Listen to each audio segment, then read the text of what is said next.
Hi friends, அனைவருக்கும் மீனூஸ் கிச்சனின் அன்பான வணக்கங்கள். இன்றைக்கி ஒரு என்ன பதிவுன்னு பார்த்திங்கன்னா, இந்த மாதிரி தக்காளியில் பாருங்கள் எத்தனை புழு பாருங்கள் உள்ளே இருக்குது. நம்ம யார்கிட்டையாவது பேசிக்கிட்டோ இல்லை காய் நறுக்கும்போது ஃபோன் பேசிக்கிட்டோ என்னமோ பண்ணிட்டோ பக்கத்தில் யார்கிட்டையாவது பேசிக்கிட்டு நம்ம பாடு டக்குன்னு நறுக்கி போட்டுருவோம். ஆனால் பாருங்கள் இதில் எத்தனை புழு ஊறுது பாருங்கள். தக்காளி விதை மாதிரியே இருக்குது, ஆனால் பாருங்கள் உள்ளே இத்தனை புழு இருக்குது பாருங்கள். ஆனால் வெளியில் பார்க்கும்போது அது பழம் கெட்ட பழமாகவே இல்லை. நேற்று மார்க்கெட்டில் வாங்கிட்டு வந்தது பாருங்கள். இப்படி பார்க்கும்போது இதில் வெளியில் ஒரு இது கூட கிடையாது. பார்க்கும்போது பாருங்கள் ஒன்றுமே தெரியல. நல்ல பழமாக இருந்துச்சு, மேலையெல்லாம் நல்லா இருந்தது.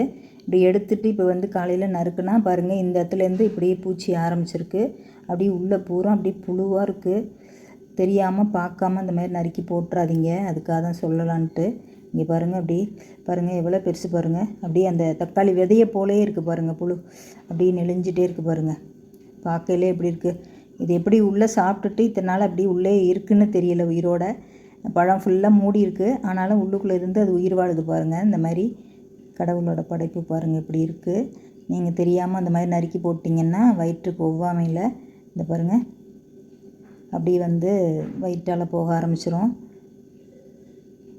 அதனால் பார்த்து சாப்பிடுங்க. கீரையும் நல்லா கழுவிட்டு பூச்சியெல்லாம் இருந்தால் பார்த்து போடுங்க. இது மாதிரி தக்காளியில் கத்திரிக்காயில் பூச்சி இருந்தால் நமக்கு தெரியும். தக்காளியில் நறுக்கும்போது இப்படி பூச்சி இருக்குன்னு பார்த்துருக்கேன் நானும் நிறைய. சரி, இன்றைக்கி அதை உங்களோட ஷேர் பண்ணிக்கலாம் அப்படின்ட்டு தான் போட்டேன். இங்கே பாருங்கள் எவ்வளோ பெரிய புழு பாருங்கள். எத்தனை புழு இருக்குது பாருங்கள். அந்த 4 துண்டாக நறுக்குனதில் அவ்வளோ புழு உள்ளே இருக்குது. ஆனால் பார்க்கும்போது விதை மாதிரியே இருக்குது. இந்த இடத்துல இருந்து ஆரம்பிச்சிருக்கு பாருங்கள். அப்படியே நெளிஞ்சிட்டு அது வாடு போயிட்டே இருக்குது உள்ளுக்குள்ளே. அதை சரி உங்கள்கிட்ட காமிச்சிடலாம், நீங்களும் பார்த்து போடுங்க. சமைக்கும்போது தெரியாமல் நறுக்கி போட்டுறாதீங்க அப்படிங்கிறதுக்கு தான் சொல்லலாமேன்ட்டு தான் அந்த போட்டேங்க பாருங்கள். அது அப்படியே உள்ளே நுழைஞ்சு உள்ளே போயிட்டே இருக்குது பாருங்கள். அது ஆனால் பார்க்கும்போது தக்காளி விதை மாதிரியே இருக்குது. அதை விட்டு வெளியில் வர மாட்டேங்குது, உள்ளே இருக்குது பாருங்கள்.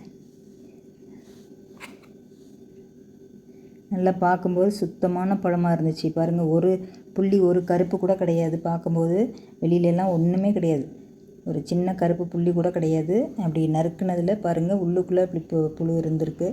நல்ல வேளை நான் கவனமாக பார்த்தேன். ஓகே ஃப்ரெண்ட்ஸ், நீங்களும் இந்த மாதிரி கவனமாக நறுக்குங்க. அது சொல்கிறதுக்கு தான் இந்த வீடியோ போட்டேன். இந்த காம்பு பக்கத்தில் பார்த்து வாங்கும்போது அப்படி இல்லைனாலும் நீங்கள் வீட்டில் நறுக்கும்போது உள்ளே ஒரு தரம் பார்த்துட்டு போடுங்க. இதே மாதிரி கொய்யாப்பழத்துலேயும் இருக்கும். நான் அது இருந்தாலும் ஒரு தரம் போடுறேன் பாருங்கள்.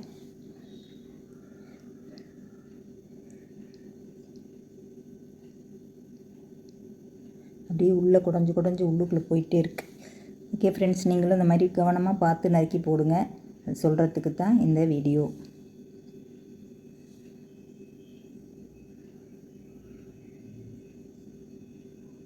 பாருங்கள் அப்படியே நெளிகிறதே தெரியுது பார்த்தீங்களா நடுவில்.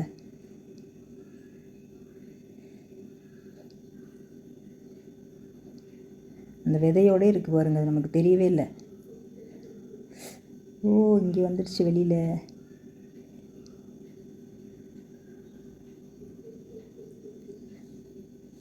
ஓகே ஃப்ரெண்ட்ஸ், நீங்களும் பார்த்துட்டு இந்த மாதிரி கவனமாக நறுக்கி போடுங்க. கவனிக்காமல் போட்டுறாதீங்க. பிள்ளைங்க இருக்க வீட்டில் எல்லாம் பார்த்து செய்யுங்க. ஓகே ஃப்ரெண்ட்ஸ், பார்ப்போம் அடுத்த வீடியோவில் பார்ப்போம்.